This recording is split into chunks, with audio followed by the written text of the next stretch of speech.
দেশের প্রাচীনতম দল আওয়ামী লীগের ৭৫তম প্রতিষ্ঠাবার্ষিকীতে শুভেচ্ছা আর অভিনন্দন জানিয়েছেন অন্যান্য দল এবং সংগঠনের শীর্ষ নেতারা। শুভেচ্ছা বার্তার পাশাপাশি সামনের দিনের চ্যালেঞ্জগুলো তুলে ধরে মোকাবেলার পরামর্শও দেন তারা। প্রত্যাশা বঙ্গবন্ধুর আদর্শের দলে পরিণত হওয়ার। সামনের দিনে বিশেষ করে গরিব দুঃখী জনগণের যে কোনো ধরনের অধিকার এবং তাদের জীবন নির্বাহে যাতে সহজতর হয় তার জন্য আওয়ামী লীগ সংগ্রাম করেছে। আগামী দিনে এই ঐতিহ্য তারা ধরে রাখবে, এটি আমরা প্রত্যাশা করছি। স্বাধীনতার বিপক্ষে সমুদ্রের বিরুদ্ধে ষড়যন্ত্র চলতেছে দেশে এবং বিদেশে, এটার বিরুদ্ধে রুখে দাঁড়ানো এবং সবচেয়ে বড় চ্যালেঞ্জ হচ্ছে দ্রব্যমূল্যের যে উদ্যোগ হচ্ছে, একই সাথে সাথে দুর্নীতিমুক্ত বাংলাদেশ করা, যেটা জিরো টলারেন্স বলা হচ্ছে, কিন্তু আমরা সার্বিক অর্থে দেখছি না।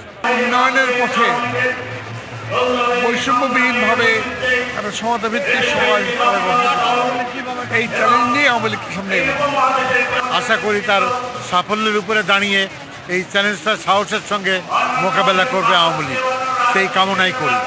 এই দেশের মানুষের জন্য একটা সমানভাবে এগিয়ে চলার একটা সমাজ গড়ে তুলবার চ্যালেঞ্জ, সেই চ্যালেঞ্জ মোকাবেলা করতে পারলেই আমি মনে করি আওয়ামী লীগ বঙ্গবন্ধুর যে স্বপ্ন সোনার মানুষ গড়বার, সোনার দেশ গড়বার, সেটা সফল হবে। নগদের কাছে সব গ্রাহকই প্রিয়, তাই তো সারা দেশে ক্যাশ আউট চার্জ সবচেয়ে কম।